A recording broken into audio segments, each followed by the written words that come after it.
Hi friends, great morning to all of you. అందరికీ కూడా great morning. మనము ఒక చిన్న స్మాల్ ఇన్ఫర్మేషన్, అది చాలా పెద్ద ఇన్ఫర్మేషన్, బట్ మనం డిస్కస్ చేసేది చాలా స్మాల్గా, అంటే లిటిల్ బిట్ మనం డిస్కస్ చేస్తాం. ఆ ఇన్ఫర్మేషన్ ఎంత ఉపయోగకరం అంటే అసలు ఏమో బాబు ఇంత లాజిక్ ఉంది ఇందులో అని చెప్పి మనం అవాక్ అయిపోతాం ఒకసారి ఆలోచన చేసినట్టయితే. ఎస్, టాపిక్లోకి వెళ్దాం. ప్రపంచవ్యాప్తంగా ఎన్నో దిగ్గజాలు ఐటీ కంపెనీలు ఉన్నాయి, రకరకాల కార్పొరేట్ సెక్టర్స్ ఉన్నాయి, రకరకాల గవర్నమెంట్ సెక్టర్స్ ఉన్నాయి. ఏవి ఎన్ని ఉన్నా కూడా ప్రతి కంపెనీకి ఒక సీఈఓ అనే వాళ్ళు ఉంటారు. ప్రతి కంపెనీకి ఒక సీఈఓ అనేవాళ్ళు ఉంటారు. ఆ సీఈఓ అండర్లో టెక్ టీమ్ బృందాలు ఉంటాయి, అడ్మినిస్ట్రేషన్ టెక్ టీమ్ బృందాలు ఉంటాయి.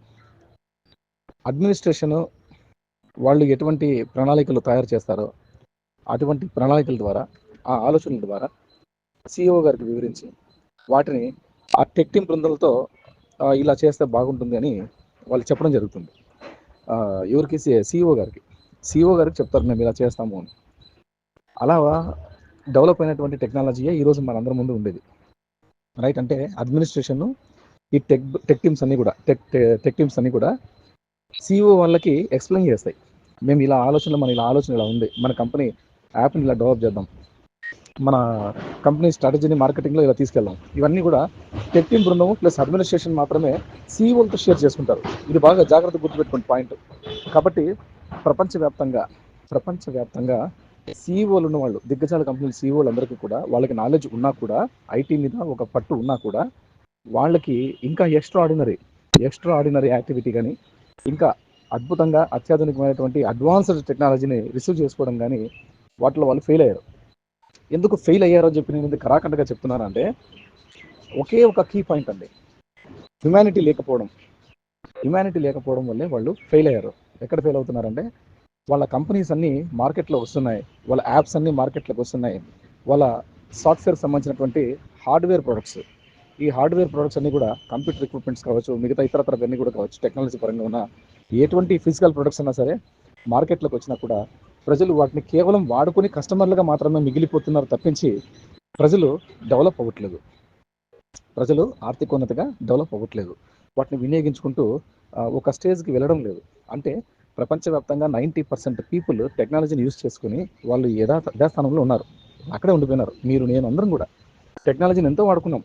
ఎన్నో గంటల పాటు మనం ఫేస్బుక్ ఆపరేట్ చేస్తాం, ఎన్నో గంటల పాటు మనం యూట్యూబ్ని చూస్తుంటాం, ఎన్నో గంటల పాటు మనం వివిధ రకాల అప్లికేషన్స్ని మనం అన్నింటినీ చూస్తూ ఉంటాం, రీసెర్చ్ చేస్తూ ఉంటాం, అంటే కనుక్కుంటూ ఉంటాం ఏవేవి ఉన్నాయి, ఏం కదా, ఏదైనా పోస్టులు మన వేకెన్సీ ఉన్నాయా, ఎవరికైనా పిల్లలు ఉపయోగకరమా, ఎడ్యుకేషన్ పర్పసా, ఇతరత్ర ఇన్స్పిరేషనల్ మోటివేషన్ యాక్టివిటీస్ సంబంధించినటువంటి కంటెంట్స్, ఇవన్నీ కూడా మనం అన్నీ చూస్తూ ఉంటాం.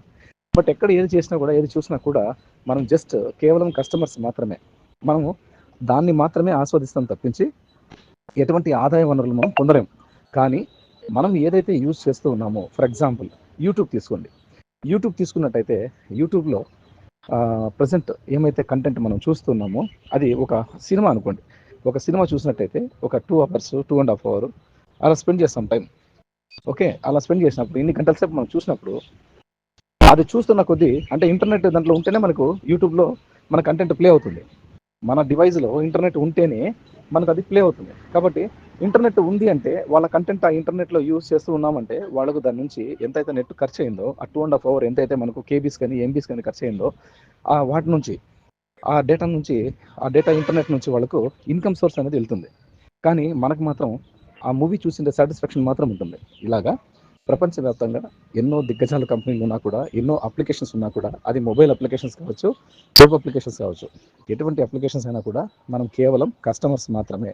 మనం వాళ్ళ సంపదలో మనం భాగస్వాములం కాదు. కానీ ప్రపంచం మొత్తం ఇలాగే జరుగుతుంది. ఇది మనందరం గుర్తుపెట్టుకోవాల్సినటువంటి అంశం.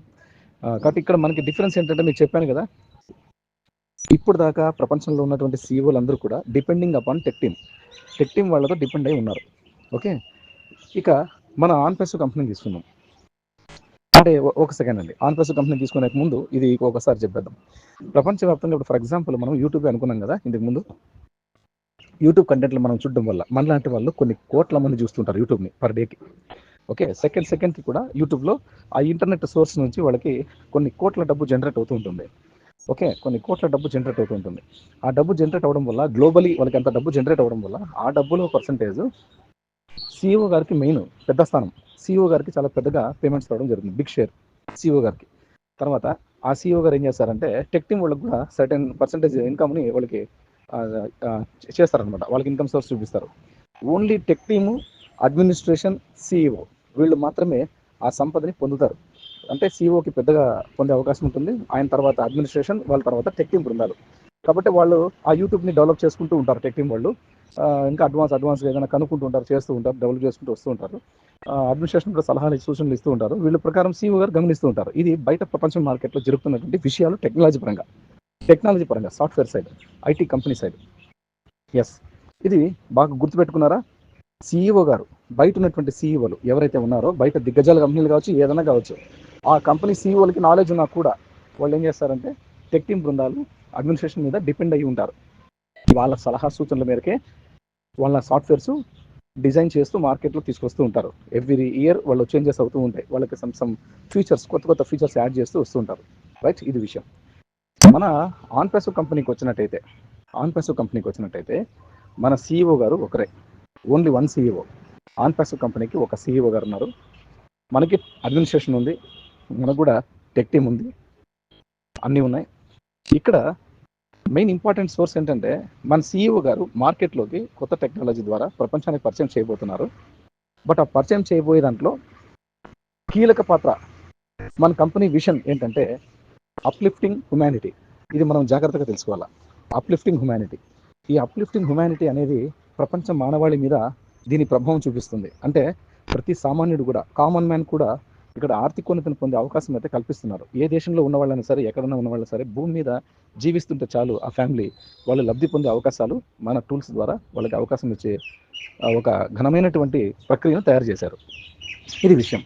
మన సిఇఓ గారికి, టెక్ టీమ్కి, అడ్మినిస్ట్రేషన్కి డిఫరెన్స్ ఏంటంటే మన సిఇఓ గారి ఆలోచనలు ఏవైతే ఉన్నాయో, మన సిఇఓ యాష్ ముఫారా గారి ఆలోచనలు ఏవైతే ఉన్నాయో, ఈ ఆలోచనల్ని ఆయన మేధస్సుని అడ్మినిస్ట్రేషన్కి చెప్పి వాళ్ళ ద్వారా ఇలా చేయగలుగుతామని చెప్పి అడ్మినిస్ట్రేషన్ ద్వారా కూడా టెక్ టీమ్ బృందాలని కూర్చోబెట్టుకొని వాళ్ళతో డిస్కస్ చేసి వాళ్ళకి సూచనలు ఇస్తారు. అంటే మన సిఇఓ గారు అడ్మినిస్ట్రేషన్కి, టెక్ బృందాలకి సూచనలు ఇస్తారు. ఇలా ఉండాలి, నాకు నా టూల్, నా అప్లికేషన్ ఇలా ఉండాలి, ఇలా మీరు తయారు చేయాలి, ఇలా ఫెసిలిటీ ఉండాలి, ఇన్ని ఫీచర్స్ ఉండాలి, అది ఇలా వర్క్ చేయాలి, ఓకే, ఇన్ని రకాల ఫీచర్స్ ఉండాలని చెప్పేసి వాళ్ళకి టెక్ బృందాలకి ప్లస్ అడ్మినిస్ట్రేషన్కి సలహాలు మన సిఇఓ గారు ఇస్తున్నారు ఇక్కడ. అది హైలైట్. ఓకే, ప్రపంచం మొత్తం అంతా సిఇఓలకి అందరికీ కూడా టెక్ టీమ్ బృందాలు అడ్మినిస్ట్రేషన్ సలహాలు ఇస్తే, మన ఆన్పాసివ్ కంపెనీలో సిఇఓ గారు టెక్ టీమ్ బృందాలకి, అడ్మినిస్ట్రేషన్కి మన సిఇఓ సలహాలు ఇస్తారు. ఇది రివర్స్ అనమాట, గుర్తుపెట్టుకోండి. ఎందుకంటే ఆయన మేధస్సుతోటే మాత్రమే ఇది బయటకు వచ్చింది. మనందరం దీన్ని గమనించాలి. ఓకేనా? అదేవిధంగా ఆ ఆలోచనలో ఒక భాగమే ఈ ఫౌండర్ పొజిషన్స్ అనమాట. అంటే ప్రపంచంలో ప్రతి ఒక్క సిఇఓ కూడా వచ్చే ప్రపంచ సంపదను అంతా కూడా వాళ్ళే అనుభవిస్తున్నారు. ప్రపంచంలో బోల్డ్ అంత డబ్బు ఉంది, ఎంతో డబ్బు ఉంది, కొన్ని ట్రిలియన్ డాలర్స్ల డబ్బు, కోట్ల డాలర్ల డబ్బు ఉంది, ట్రిలియన్ కోట్ల డాలర్ల డబ్బులు ఉన్నాయి. కానీ సామాన్యుడి దగ్గర డబ్బు లేదే. ఎందుకంటే వాళ్ళ స్వార్థ స్వలాభాల కోసం మాత్రమే వాళ్ళు సంపాదించుకుంటున్నారు. ప్రపంచంలో ఉన్నటువంటి మనము ఖర్చు పెట్టేవాళ్ళంతా మనమే, కానీ మనకి ఎవరికి ఒక పైసా ఇవ్వరు. ఇంటర్నెట్ రీఛార్జ్ చేసుకోవాలన్నా మనమే రీఛార్జ్ చేసుకుంటాం. ఇంటర్నెట్ చూడాలన్నా మనమే సమయాన్ని వెచ్చించి, మన వ్యక్తిగత పనులు కూడా పక్కన పెట్టి మనం వెచ్చించి ఆ మూవీని చూస్తాం, ఆ ఎపిసోడ్స్ చూస్తాం, ఆ వెబ్ సిరీస్ చూస్తాం. ఇవన్నీ చూసి కూడా క్రికెట్ని చూస్తాం. వీటన్నిటిని కూడా మనం ఎన్నో చూస్తూ ఉంటాం. టూల్స్, అప్లికేషన్స్ అన్ని వాడుకుంటూ ఉంటాం. బట్ మనకెవరికి కూడా ఒక పైసా ఇన్కమ్ సోర్స్ అనేది ఏ కంపెనీ కూడా ఇవ్వదు. కానీ ఒక మన సిఇఓ మాత్రమే, యాష్ ముఫార్ గారు మాత్రమే మనకు ప్రజలు వినియోగించుకుంటున్నటువంటి ఈ అప్లికేషన్స్ ద్వారా వాళ్ళకి ఇన్కమ్ సోర్స్ అనేది వాళ్ళకి ఆటోమేటిక్గా జనరేట్ అవ్వాలి అని టార్గెట్ చేశారు, డిజైన్ చేశారు. అది కూడా త్రూ క్యాట్మో సిస్టమ్ ద్వారా. క్యాట్మో అంటే complete total digital solutions, automation, targeted traffic, money in on passive. Wait చేద్దాం, కలిసి ఎంజాయ్ చేద్దాం. ఓకే అండి, we are so in it to win it. Good luck to all of you. అందరికీ కూడా good luck. Advance congratulations for new popup and new AI OES. Thank you very much. Love you all. Bye bye. Take care. Jai on passive. Jai Acer. Jai Bharat.